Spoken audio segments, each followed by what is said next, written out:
Hello students, आप सभी का स्वागत है आपके अपने यूट्यूब चैनल एक ही क्लासेस पर। प्यारे बच्चों, इससे लास्ट वीडियो में हमने आपको क्लास 10th का चैप्टर नंबर 3 दो चर राशि वाले रैखिक समीकरण युग्म की एक्सरसाइज 3.5 के कुछ क्वेश्चंस बच्चा सॉल्व करा दिए थे। आई होप कि आपको वो सभी प्रश्न बहुत अच्छे से क्लियर हो गए होंगे।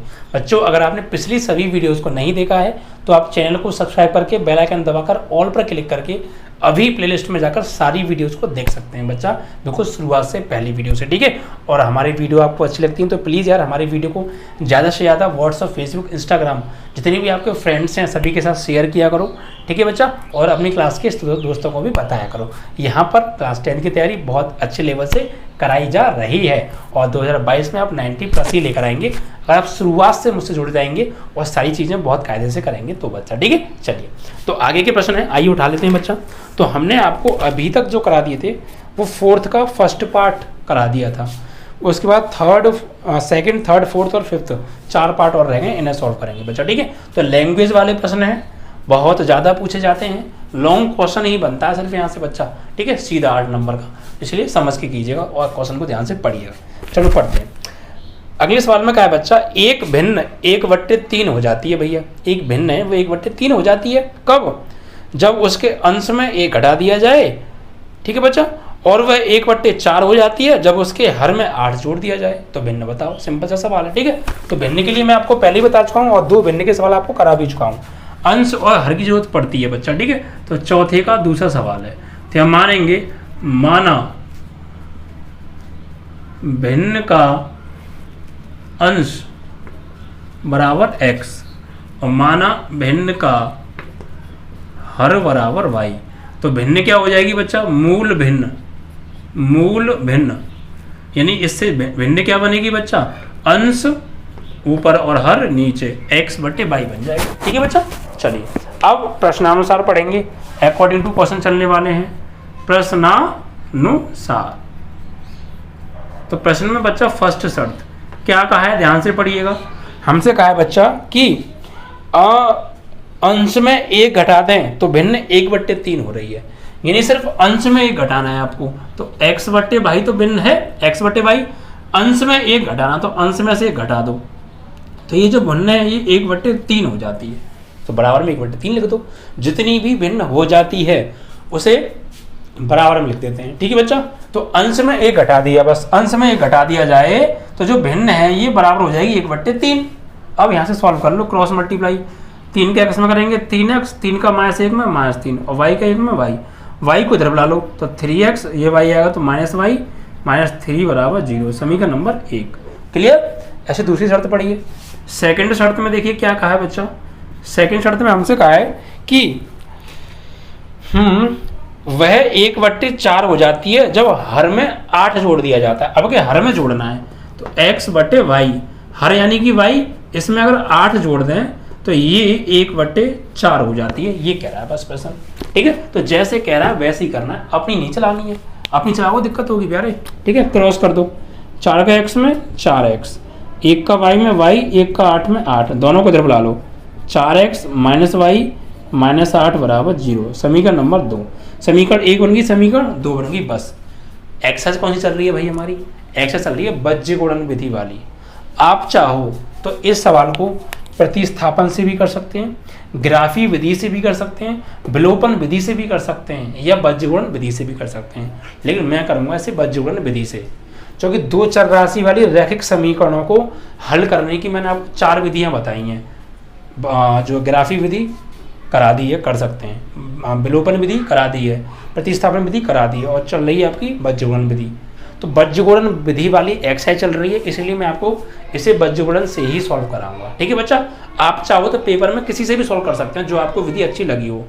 ठीक है, अगर कहा है प्रश्न में कि बज्य गुणन से करो तो मजबूरी है, फिर तो बज्य गुणन से ही करना पड़ेगा। नहीं कहा तो किसी से भी करो। ठीक है, अगर नहीं कहा तो आप प्रतिस्थापन या विलोपन में से कीजिएगा, सिंपल रहती है। ठीक है बच्चा, चलिए तो यहाँ पर क्या करना पड़ेगा, समीकरण 1 की तुलना करनी पड़ेगी। समीकरण 1 की तुलना किससे करेंगे बच्चा? a1x b1y c1 बराबर 0 से। ठीक है, चलिए तो x का गुणांक यहाँ पे 3 है, वहाँ पे a1 है, तो a1 की वैल्यू 3, b1 की वैल्यू, y का गुणांक -1 और c1 की वैल्यू -3। ऐसे ही समीकरण दो की तुलना किससे करेंगे आप, a2x plus b2y plus c2 बराबर 0 से। x का गुणांक a2 और यहाँ पर 4, तो a2 की वैल्यू 4, b2 की वैल्यू -1 और c2 की वैल्यू है बच्चा -8। सबकी वैल्यू आ गई। हम बज्जुअन विधि से सॉल्व कर रहे हैं बच्चा। इन दोनों समीकरणों को आप प्रतिस्थापन अवलोकन से भी कर सकते हैं, ठीक है। चलो तो बच्चा x नीचे क्या लिखेंगे, x वाले छुपा लेते हैं। ये तो होता है x वाले छुपा लेते हैं, यानी कि क्या आता है यहाँ पे b1 b2 आता है, तो b1 और b2 यानी -1 और -1। समझ में आ रहा है ना आपको भाई। x वाले छुपा लो तो y का गुणांक -1, y का गुणांक -1, तो -1 अचर पद -3 -8 या c1 c2 कर दो तो -3 -8, ठीक है बच्चा। फिर y के नीचे y वाले छुपा लो तो अचर पद -3 -8 या c1 c2 कर दो, वही चीज़ है -3 -8 और a1 a2 ये x का गुणांक ले लो 3 और यहाँ पे 4, 3 और 4 और बराबर में अचर पद 1, तो अचर पद y छुपा लो, क्या आएगा a1 a2 यानी कि 3 4 और b1 b2 यानी कि -1 इसका तो क्रॉस मल्टीप्लाई बच्चा करेंगे तो x बटे -1 का -8 में +8 और माइनस बीच में आता है एक, -1 का -3 में +3 और एक माइनस पहले से ही तो -3। फाइनली बाई बट्टे -3 का 4 करेंगे माइनस के 12 और -8 दिया -24 और एक माइनस पहले से +24। फिर 1 बट्टे 3 का -1 में -3 और -4 का एक -1 में -4 और एक माइनस पहले से तो +4। तो x बट्टे 8 में से 3 गया 5, y बट्टे -12 में से 24 गया +12 और 1 बट्टे 4 में से 3 गया 1 2 यानी कि 1 और 2 इसको बना लिया, तो आप इसको और बना लो कुछ, यानी कि इसको कर लो 3, इसको कर लो 4, इसको कर लो 5, एक बार 3 और 5 कर लो 3 बराबर 5, तो x बटे 5 बराबर 1 बटे 1, इसका गुणा करेंगे तो x की वैल्यू आ गई यहाँ से 5, ठीक है। और एक बार ले लो 4 को और 5 को, तो बच्चा 4 बराबर 5, तो y बटे 12 बराबर 1 बटे 1, तो y की वैल्यू आ गई 12 आंसर, ठीक है बच्चा। तो x की वैल्यू 5 आ गई और y की वैल्यू 12 आ गई। तो भिन्न पूछी थी असलियत में, भिन्न क्या होगी, तो बच्चा आंसर हो गया आपका मूल भिन्न। तो मूल भिन्न होगी बच्चा आपकी x बटे y थी ना, तो x की वैल्यू 5 और y की वैल्यू 12, तो 5 बटे 12 आपका आंसर, ठीक है बच्चा। चलिए तो आगे बढ़ेंगे और अगले प्रश्न को उठाएंगे। तो चौथे का दूसरा सवाल था, क्लियर हो गया होगा, तरीका समझ में आ गया, कॉन्सेप्ट क्या है, तरीका क्या है, इसको समझो, उसका करो, ठीक है बच्चा। वीडियो को लाइक शेयर कर दीजिए जिन लोगों ने भी नहीं किया बच्चा, ठीक है। चलो अगला सवाल है आपका तीसरा सवाल, ठीक है। तो चौथे का थर्ड पार्ट है बच्चा। इसमें क्या है बच्चा, यश ने एक टेस्ट में 40 अंक अर्जित किए, यानी उसने 40 अंक प्राप्त किए एक टेस्ट में, ठीक है। जब उसे प्रत्येक सही उत्तर पर 3 अंक मिले और अशुद्ध उत्तर पर 1 अंक की कटौती की गई, यानी अगर उसने सही प्रश्न किया तो 3 अंक मिले हैं और अशुद्ध यानी गलत प्रश्न किया है, गलत आंसर दिया है तो उसका 1 अंक काट लिया गया है। ऐसा करके उसे 40 अंक मिले कुल। तो एक बात ध्यान रखिएगा इस प्रश्न में, हमेशा जब अंक मिलेंगे तो प्लस आएगा, लेकिन जब अंक कटेंगे, कटौती होगी बच्चा, तो वहाँ पे माइनस आएगा, क्योंकि कट रहे हैं ना, कम हो रहे हैं, कम मतलब माइनस, ठीक है बच्चा। चलिए तो यहाँ पर फिर आगे पढ़ेंगे, आगे क्या कहा है, आगे कहा है यदि उसे सही उत्तर पर 4 अंक मिलते हैं और अशुद्ध अंक पर 2 अंक कटते हैं तो यश को 50 अंक अर्जित करता है। टेस्ट में कितने प्रश्न थे, तो बच्चा टेस्ट में कुल कितने प्रश्न थे ये पूछा है। टेस्ट में टोटल प्रश्न कितने आए थे तो हमें तो पता नहीं, तो मानना पड़ेगा, ठीक है। तो देखो टेस्ट में कितने प्रश्न आए होंगे, यश ने जितने प्रश्न सही किए होंगे वो और गलत किए होंगे वो, सही और प्रश्न दोनों प्रश्नों को जोड़ दिया जाए तो कुल प्रश्न कितने तो आएंगे पेपर में। भाई मान लीजिए 10 प्रश्न आए पेपर में, तो मतलब मान लीजिए यश ने किए 5 प्रश्न सही किए और 4 प्रश्न गलत किए, तो 9 प्रश्न आए होंगे पेपर में, सही और गलत। शर्त ये बच्चा सभी प्रश्न उसने सॉल्व किए हैं, ठीक है। चलिए तो यहाँ पे मान लेते हैं, यहाँ पे मान लेते हैं, माना सही प्रश्नों की संख्या x और गलत प्रश्नों की संख्या y। तो माना टेस्ट में सही प्रश्नों की संख्या बराबर x और माना टेस्ट में गलत प्रश्नों की संख्या y। तो बच्चा सही प्रश्न और गलत प्रश्न में दोनों को मतलब उसने यश ने जो किए हैं प्रश्न, यश ने जो किए हैं सही प्रश्न किए हैं एक्स और गलत प्रश्न किए हैं वाई, ये यश ने किए हैं बच्चा। ठीक है, माना यश ने टेस्ट में, हाँ आप ऐसे लिख सकते हैं, माना यश ने टेस्ट में किए सही प्रश्नों की संख्या। थोड़ा सा आप लैंग्वेज को चेंज करके लिख सकते हैं, थोड़ा सा आप कंफ्यूज होंगे इसलिए मैं थोड़ा सा यहाँ पे चेंज कर देता हूँ। ठीक है बच्चा, यहाँ पे आप ऐसा करके ऐसा लिखिएगा कि माना यश ने टेस्ट में सही किए प्रश्नों की संख्या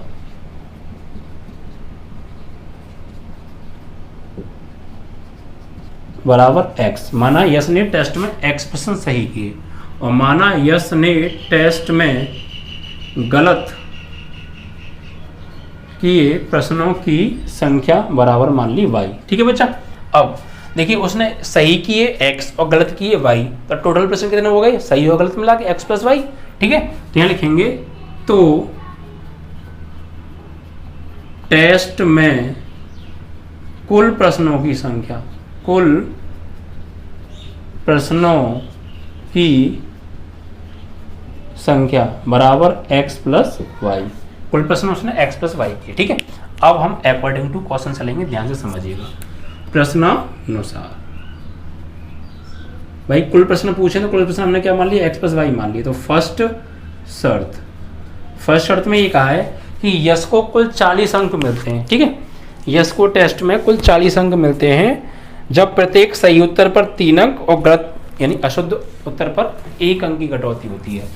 तो बच्चा देखिए सही करेगा तो मिलेंगे 3 अंक और प्लस गलत करेगा तो 1 अंक की कटौती होगी।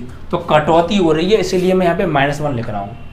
तो सही करेगा तो 3 अंक मिलेंगे तो 3 से गुणा, गलत करेगा तो -1 कम होगा, 1 की कटौती होगी तो -1 गलत यानी अशुद्ध बोल सकते हैं हमेशा, अशुद्ध। ठीक है बच्चा, और बराबर कुल मिला के उसे मिल रहे हैं 40 अंक। ठीक है, ये मैंने आपको हिंदी में लाइन लिखी है, आप डायरेक्ट भी बना सकते हो। कैसे, सही अंक पे कितने, सही प्रश्न पे कितने मिल रहे हैं 3 और सही प्रश्नों को क्या माना है हमने एक्स, फिर माइनस गलत प्रश्न पे कितने कट रहे हैं 1 और कट रहा है इसीलिए -1 और गलत प्रश्न कितने माने हमने वाई और कुल मिलाकर कितने मिले उसे 40 अंक। ठीक है बच्चा, सही प्रश्न x माने तो x कितने अंक मिल रहे हैं 3 तो 3 x हो गए। गलत प्रश्न कितने माने हमने y, कितने अंक कट रहे हैं 1 कट रहा है इसलिए -1 आएगा क्योंकि कटौती हो रही है, कम हो रहा है, कम होने पर माइनस चिन्ह आता, ध्यान रखिएगा। तो -y बराबर 40 अंकों से कुल मिले। ठीक है बच्चा, तो इस 40 को इधर बुला सकते हैं आप, 3x माइनस के y -40 बराबर 0, समीकरण 1। अब ऐसी सेकंड शर्त में आ जाइए। अब सेकंड शर्त में उसने क्या कहा है, सेकंड शर्त में बच्चा उसने कहा है कि सही उत्तर पर 4 अंक मिले और अशुद्ध पर 2 कटें तो 50 अंक मिलते हैं। यानी सही उत्तर पर 4 अंक मिले तो 4x और अशुद्ध उत्तर पर 2 अंक की कटौती हो तो -2y और कुल मिला के उसे मिलते हैं बच्चा 50 अंक। तो यहाँ पे आ जाएगा 50, समीकरण नंबर 2। 50 को इधर बुला लो, समझ में आया ना। सही उत्तर पर आपको उसके 4 अंक मिल रहे हैं तो 4x हो जाएगा, गलत पर 2 की कटौती हो रही है आपका 2y हो जाएगा माइनस का और बराबर कुल मिला के 50 अंक मिलेगा टेस्ट में। ठीक है, 50 को इधर बुला लो तो 4x माइनस के 2y -50 बराबर 0, समीकरण नंबर 2। अब विलोपन विधि से कर रहे हैं बच्चा हम तो इसे, आप किसी से भी कर सकते हैं, विलोपन से कर रहे हैं हम तो, विलोपन विधि से, क्योंकि विलोपन विधि की एक्सरसाइज चल रही है इसलिए मैं कर रहा हूँ, आप कर किसी से भी सकते हैं। ठीक है, तो x के नीचे x से गुणांक छुपा लो बस, y के गुणांक लिखो -1 -2, अचर पद -40 -50, फिर y के नीचे y के गुणांक छुपा लो, अचर पद -40 -50 और x से गुणांक 3 और 4, फिर बराबर 1। इसके नीचे अचर पद छुपा लो, x से गुणांक 3 और 4 और y के गुणांक -1 -2। ठीक है बच्चा, क्रॉस मल्टीप्लाई, इसका इसमें इसका इसमें, तो यहाँ जाइए आप, तो x बटे -1 का -50 में +50 हो गया और एक माइनस बीच में आता है, -2 का -40 में +80 हो जाएगा और एक माइनस प्लस है तो -80, y बटे -40 का 4 में करेंगे माइनस के 160 -50 का 3 में करेंगे 150 हो गया माइनस का और एक माइनस प्लस है तो प्लस 150, और 1/3 का -2 में करेंगे -6, और -4 का 1 में करेंगे तो -4, और 1 माइनस पहले से +4। तो x बट्टे कितना आ गया यहाँ पे -30, y बट्टे 160 में से 150 गया तो -10, और 1 बट्टे कितना हो गया -2। ठीक है, एक बार इससे और इसे ले लो, तो x बट्टे -30 बराबर 1 बट्टे -2, माइनस से माइनस कट गया, इसको इधर भेजो, तो x बराबर 30 बट्टे 2 से कट गया 15, तो x बराबर आ गया 15। ठीक है, उसके बाद एक बार इसे और इसे ले लो, तो y बट्टे -10 बराबर 1 बट्टे -2, इससे कट गया, तो y बराबर 10 बट्टे 2 पंजे 10, तो y बराबर आ गया 5। ठीक है, तो हमने x क्या माना था, सही प्रश्नों की संख्या, तो यहाँ लिखेंगे सही प्रश्न x बराबर 15 प्रश्न तो सही थे, और गलत प्रश्न y बराबर 5 प्रश्न गलत थे। तो कुल प्रश्न कितने हो गए, कुल प्रश्न, तो कुल प्रश्न माने थे हमने x + y यानी सही और गलत, तो 15 और 5 20 प्रश्न हो गए कुल। ठीक है, टेस्ट में कुल 20 प्रश्न थे, और यही हमारा आंसर है। ठीक है बच्चा, चलिए, तो आपका यहाँ पर कुल मिला के 20 प्रश्न थे टेस्ट में, 20 आपका आंसर है। तो चौथे का तीसरा पार्ट भी यहाँ पे बच्चा कंप्लीट हो जाता है। आई होप कि आपको क्लियर हो गया होगा, चीज़ें समझ में तो आ रही है ना बच्चा। चलो, इसी तरीके से आप पूरा मैथ घोल के पढ़ा दूंगा मैं तुम्हें। ठीक है, समझाते हुए एकदम, बस रेगुलर वीडियो देखा करो, शेयर किया करो। ओके बच्चा, अगला प्रश्न पढ़ेंगे। चौथा प्रश्न है बच्चा, एक राजमार्ग पर 2 स्थान A और B हैं, यानी एक कोई भी स्टेट रोड है, कोई रोड है, जगह, कोई रास्ता है कोई, उसके उस पर 2 स्थान है, एक A स्थान है और एक B स्थान है। जैसे मान लीजिए एक स्थान A है और यहाँ पर एक स्थान B है, और इन दोनों के बीच की जो दूरी है वो 100 किलोमीटर है बच्चा। कितनी है, 100 किलोमीटर। ठीक है, अब हमसे ये कहा है एक कार A से तथा दूसरी कार B से एक ही समय चलना प्रारंभ करती हैं। एक कार तो बच्चा चलती है यहाँ से फर्स्ट कार, और एक कार चलती है यहाँ से सेकंड कार। ठीक है, दोनों चलना शुरू करती हैं और एक ही समय पे चलती हैं, बिल्कुल एक्यूरेट टाइम पे दोनों स्टार्ट होती हैं एक साथ। ठीक है बच्चा, आगे कहा है यदि ये कारें भिन्न भिन्न चालों से एक दिशा में चलती हैं तो वे 5 घंटे बाद मिल जाती हैं। भिन्न भिन्न चालों से यानी इसकी चाल अलग है, इसकी चाल अलग है, और एक ही दिशा में जा रही हैं। एक दिशा आप समझ रहे हैं ना, एक ही दिशा में, जिस दिशा में ये चाल जा रही, ये कार जा रही है उसी दिशा में ये जाएगी। जैसे मान लीजिए जैसे मान लीजिए एक कार A है और ये जा रही है इस दिशा में, तो जो सेकंड कार है B, जो B कार है, B स्थान से जो कार जाएगी, ये फर्स्ट कार होगी, सेकंड कार, ये भी इसी दिशा में जा रही है। दिशा दोनों की एक जैसी है, जिधर जाएगी एक कार उधर ही जाएगी B कार, एक ही दिशा में जाती हैं, तो एक दूसरे को 5 घंटे में पकड़ लेती हैं बच्चा। मान लो ये भी जा रही है इधर और ये भी जा रही है इधर, तो एक दूसरे को 5 घंटे बाद जो है दोनों जो है एक दूसरे से मिल जाएंगी। और दूसरी शर्त में कहा है कि जब ये विपरीत दिशा में जाती हैं, जब ये विपरीत दिशा में चलती हैं तो 5 घंटे पश्चात जो है ये मिल जाती हैं। दोनों कारों की अलग अलग चाल बताओ, तो यहाँ तो पता नहीं है, तो यहाँ मान लेंगे बच्चा। ठीक है, ये सवाल नंबर है आपका चौथा। ठीक है, चौथे का चौथा पार्ट। तो माना A स्थान से चली कार की चाल x किलोमीटर प्रति घंटा। भाई चाल किसमें होती है, किलोमीटर प्रति घंटा माननी पड़ेगी यहाँ पे। और माना B स्थान से चली कार की चाल बराबर y किलोमीटर प्रति घंटा। ठीक है, अब एक कॉन्सेप्ट आपको यहाँ पे हमेशा पता होना चाहिए जब भी ऐसा सवाल आए। तो बच्चा जब ये दोनों कारें एक स्थान एक ही दिशा में जाती हैं, जब ये दोनों कार एक ही दिशा में जाएंगी, तो ध्यान रखिएगा हमेशा चालें घटती हैं। ठीक है, ये नोट डाल के आप साइड में लिख लीजिएगा। जब दोनों कारें एक ही दिशा में जाती हैं, ये फॉर्मूले की कॉपी में लिख लीजिएगा बच्चा। ठीक है, अब एक ही दिशा में जाती हैं तो सापेक्ष चाल क्या होती है, सापेक्ष चाल। ठीक है, सापेक्ष चाल मतलब इनकी संयुक्त जो चाल होगी वो होगी पहली चाल में से दूसरी चाल की जो है घट जाएगी। यानी फर्स्ट मान लीजिए एक कार जा रही है x किलोमीटर प्रति घंटा के हिसाब से, और एक और है ये जा रही है y किलोमीटर प्रति घंटा के हिसाब से, इधर भी ये भी इधर जा रही है ये भी इधर जा रही है, तो दोनों की चाल जुड़ जाएगी, वो जो घटेगी x माइनस वाई किलोमीटर प्रति घंटा। अब घटती क्यों है, देखो बच्चा, ये पहली भी इधर जा रही है और दूसरी भी इधर जा रही है, तो क्या दोनों एक दूसरे को जल्दी पकड़ेंगी या देर में पकड़ेंगी। पर एक स्थिति ये बनती है बच्चा कि फर्स्ट कार इधर जा रही है और सेकंड कार इधर आ रही है। तो अब मुझे ये बताओ, जब ये दोनों एक ही दिशा में जाएंगी तब जल्दी मिलेंगी या विपरीत दिशा में आएंगी तो जल्दी मिलेंगी। मिलेंगी कब जल्दी, देखो बच्चा ये आगे भाग रही है ये पीछा कर रही है, जैसे ही इसको पकड़ेगी ये और आगे भाग जाएगी, तो एक दूसरे को मिलने में टाइम लगेगा नहीं लगेगा।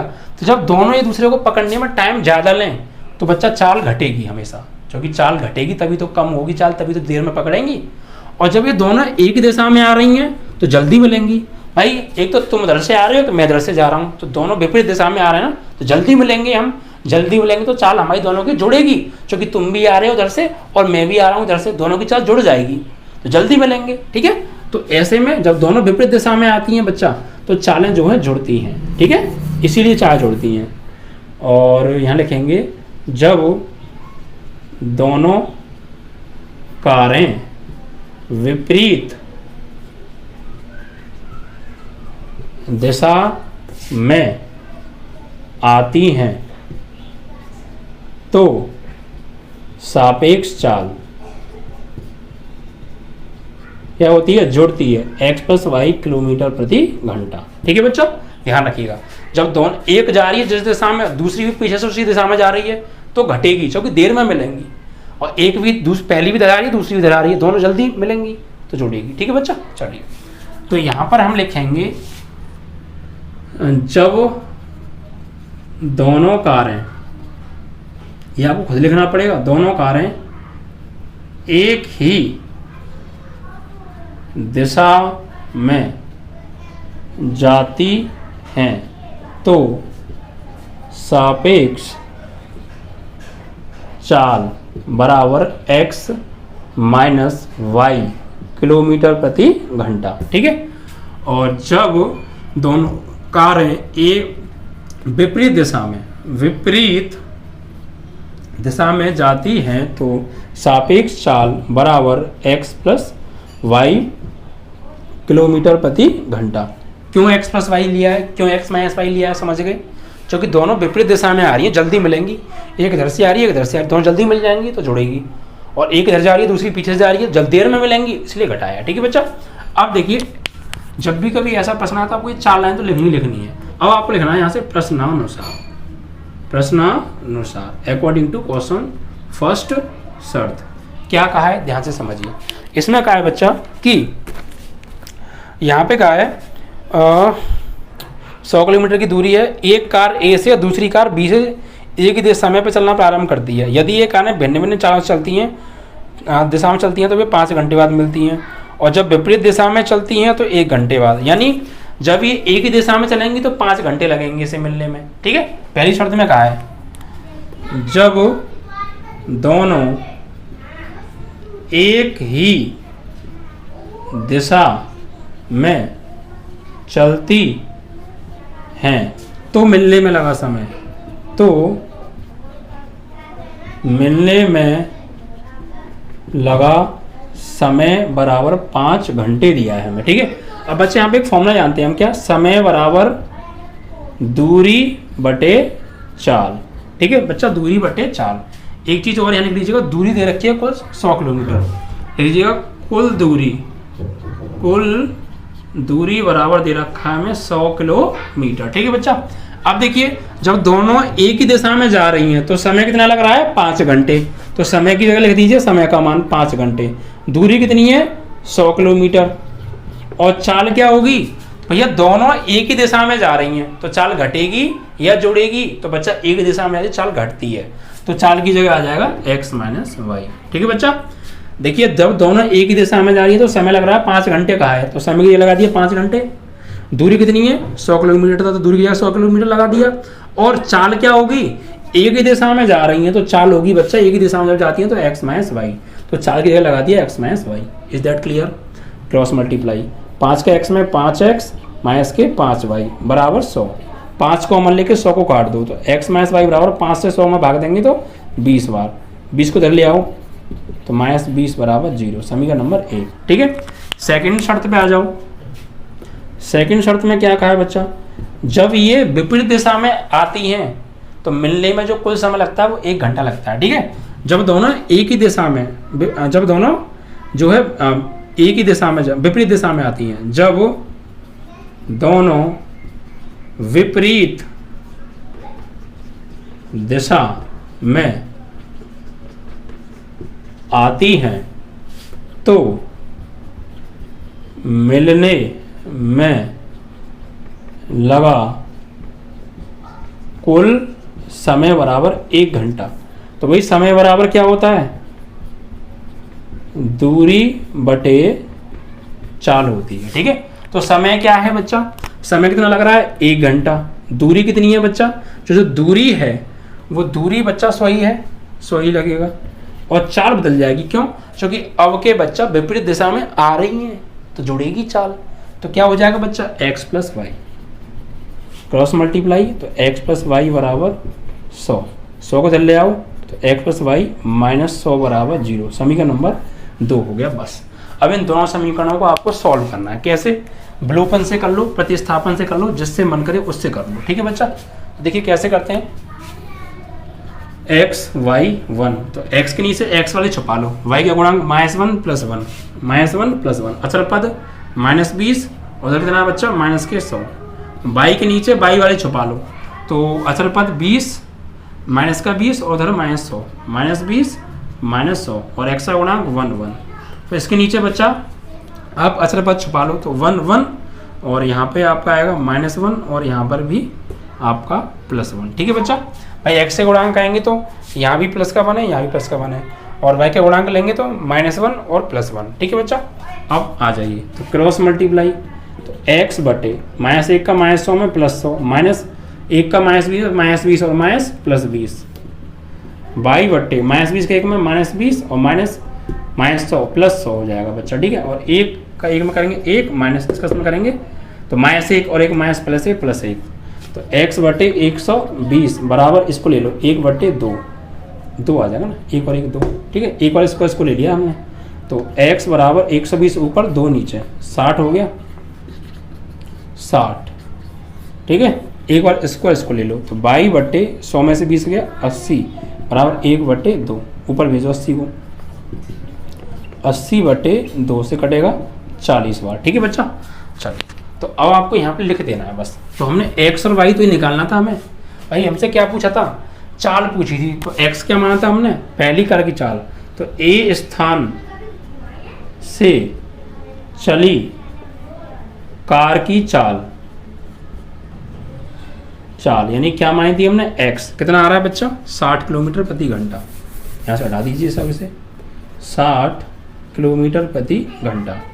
और बच्चा b स्थान से चली कार की चाल यानी y माना था, तो y कितना माना रहा बच्चा 40, तो 40 किलोमीटर प्रति घंटा। This is your final answer. ठीक है बच्चा, चलिए तो इस तरीके से 60 और 40 आपका आंसर आ गया। तो कॉन्सेप्ट को ध्यान रखिए, कोई दिक्कत नहीं होगी, कॉन्सेप्ट भूल गए दिक्कत हो जाएगी बच्चा। ठीक है, और कितने भी सवाल क्यों ना आ जाए, आप कैसे भी आ जाए घुमा फिरा के, और आपने कॉन्सेप्ट समझा है तो आप सवालों को कर लेंगे बच्चा। ठीक है, लास्ट क्वेश्चन और बचता है आपका, इसको ध्यान से पढ़ लीजिएगा बच्चा। एक आयत का क्षेत्रफल 9 वर्ग इकाई कम हो जाता है बच्चा, कब, यदि उसकी लंबाई 5 इकाई कम कर दी जाए और चौड़ाई 3 बढ़ा दी जाए, और यदि लंबाई 3 इकाई और चौड़ाई 2 बढ़ा दी जाए तो क्षेत्रफल 67 वर्ग इकाई बढ़ जाता है। आयत की विमाएं बताओ, विमा मतलब लंबाई और चौड़ाई, तो यहाँ पे मान लेंगे हम बच्चा चौथे का 5वां पार्ट, तो माना आयत की लंबाई बराबर x, मीटर में दे रखा है ना, यहाँ पे इकाई में दे रखा है तो इकाई मान लो बच्चा, इकाई। ठीक है, और माना आयत की चौड़ाई बराबर वाई इकाई। तो क्षेत्रफल क्या होगा बच्चा? तो क्षेत्रफल हो जाएगा लंबाई गुणा चौड़ाई। लंबाई गुणा चौड़ाई तो होता है, तो क्षेत्रफल मैंने आपको बताया था, तो x गुणा वाई वर्ग इकाई हो जाएगा। x गुणा वाई वर्ग इकाई। ठीक है बच्चा। अब शर्त पढ़ते हैं बच्चा। इसमें कहा है क्षेत्रफल 9 कम हो जाता है, लंबाई 5 इकाई कम कर दी जाए और चौड़ाई 3 बढ़ा दी जाए। प्रश्नानुसार। ठीक है, फर्स्ट शर्त। देखिए फर्स्ट शर्त में बच्चा क्या कहा है? फर्स्ट शर्त में हमसे ये कहा है कि यदि उसकी लंबाई 5 कम कर दी जाए और चौड़ाई 3 बढ़ा दी जाए तो जो क्षेत्रफल है वो 9 कम हो जाता है। यानी लंबाई तो 5 कम कर रहे हैं, लंबाई क्या है हमारी x, तो x तो 5 कम हो रही है और गुणा चौड़ाई क्या है हमारी y, ये हमारी 2 बढ़ रही है ना, चौड़ाई 3 बढ़ रही है, 3 बढ़ रही है बच्चा।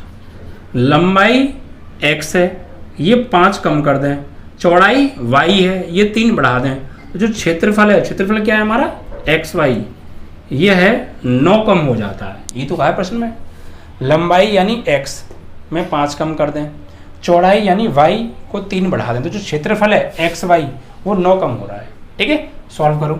x का y में एक्स वाई, x का 3 में 3x, -5 का y में -5y और -5 का 3 में -15, एक्स वाई -9। ठीक है बच्चा, प्लस एक्स वाई से प्लस एक्स वाई कट गया, 3x -5y, इधर लाएंगे तो -15 प्लस 9 बराबर 0, तो 3x -5y, 15 में से 9 हो गया -6 बचा बराबर 0, समीकरण 1 हो गया।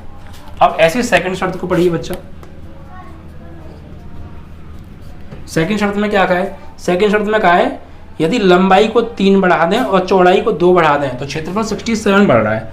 अब के लंबाई को 3 बढ़ा रहे हैं और चौड़ाई को 2 बढ़ा रहे हैं, दोनों को बढ़ा रहे हैं, लंबाई को 3 चौड़ाई को 2 बढ़ा रहे हैं, तो प्लस होगा, जो क्षेत्रफल है वो आपके 67 बढ़ जाता है बच्चा। ठीक है, तो कोई नहीं, एक्स का वाई में एक्स वाई 2x 3y 3 दूनी 6, एक्स वाई प्लस 67, इससे ये कट गया, 2x प्लस 3y तो है प्लस 6 है, 67 इधर बढ़ा लो तो -67 बराबर 0, तो 2x प्लस 3y कितना बचा -61 बराबर 0, समीकरण नंबर 2। अब इन दोनों को सॉल्व कर लो बच्चा, अब बच्चे गुणन से। ठीक है, तो कैसे करेंगे देखो, x बटे, तो x के नीचे x वाले छुपा लो बच्चा, y का -5 प्लस 3, -5 प्लस 3, और अचर पद आएगा बच्चा आपका जो है -6 -61, -6 -61, फिर y के नीचे y वाले छुपा लो बच्चा, तो अचर पद आएंगे कितना, y छुपाएंगे तो -6 और अचर पद -61, और x के आएंगे इसमें 3 और यहाँ पे 2, फिर 1 के नीचे अचर पद छुपा लो, x के आएंगे 3 2 और y के आएंगे -5 प्लस 3, क्रॉस करो बच्चा, x बटे -5 का 61 में करेंगे तो 61 पंजे 305 प्लस के, और -6 तिया -18 और एक माइनस प्लस है प्लस 18, y बटे 6 का 2 में करेंगे -12 और -61 तिया 183। ठीक है बच्चा, 61 तिया 183 और माइनस पहले से ही एक तो प्लस का 183 हो जाएगा, और 1/3 तिया 9 -3 5 दूनी 10, एक माइनस आ रहा है, एक माइनस पहले से ही प्लस 10, तो x बटे 305 और 18, 8 और 5 13 हो गया, 0 और 1 और 1 हासिल 2 और 3 323, y बटे 183 में से 12 घटाओ, 3 में से 2 गया 1, 18 में से 1 गया 17, 1 बटे 10 और 9 19। ठीक है बच्चा, अब एक बार इससे और ऐसे ले लो, तो x बटे 323 बराबर 1 बटे 19, तो x बराबर 323 बटे 19, 19 से कट दो बच्चा, कट रहा है ना ये, तो देखो 19 से कम 19, कितने बच्चे बच्चा, तो ये आपके बच्चे 13 ही तो बच्चे। ठीक है, 32 हैं, 19 से कम 19, तो कितना बचा 13 और 133 हो गया। अब 133 से 19 में भाग दो तो बच्चा ये चला जाएगा 7 बार। ठीक है, 7 बार, तो x की वैल्यू आ गई 17, 19 7 133 होते हैं, वरना देख लीजिए 19 7 7 नहीं 63, 7 कम 7 6 13, 133 होते हैं। ठीक है बच्चा, तो 7 बार कट गया, 17 बार ठीक है इतना। अब आपको y का मान चाहिए तो एक बार ऐसे और ऐसे ले लो, ठीक है, ये 17 बार कट गया। तो बच्चा y 171 बराबर 1/19, तो y बराबर 171/19, 19 निम्मा 171 होता है बच्चा, तो y बराबर आ गया 9। ठीक है, फाइनली आपका आंसर आ गया। तो आपसे पूछा था लंबाई कितनी है, तो हमने लंबाई मानी थी x। तो बच्चा यहाँ लिखेंगे आंसर, आयत की लंबाई x क्या मानी थी हमने, x मानी थी। तो x की वैल्यू कितनी आ रही है बच्चा, x की वैल्यू है 17 इकाई। और चौड़ाई क्या मानी थी हमने बच्चा, y, तो y की वैल्यू आई है 9 इकाई। This is your final answer. ठीक है, इस तरीके से आज आपकी ये 3.5 एक्सरसाइज हमने सॉल्व कर दी। ठीक है, तो इन दोनों समीकरणों को आप विलोपन से भी कर सकते थे, प्रतिस्थापन से भी कर सकते थे, लेकिन एक्सरसाइज बज्जूरन की थी इसलिए मैंने बज्जूरन से सॉल्व किया। ठीक है बच्चा, आप कैसी कर लीजिएगा। तो आपकी 3.5 एक्सरसाइज समाप्त हो गई। वीडियो को लाइक शेयर जरूर मार दिया करो, बच्चा इतनी मेहनत करते हैं यार आपके लिए। ठीक है बच्चा।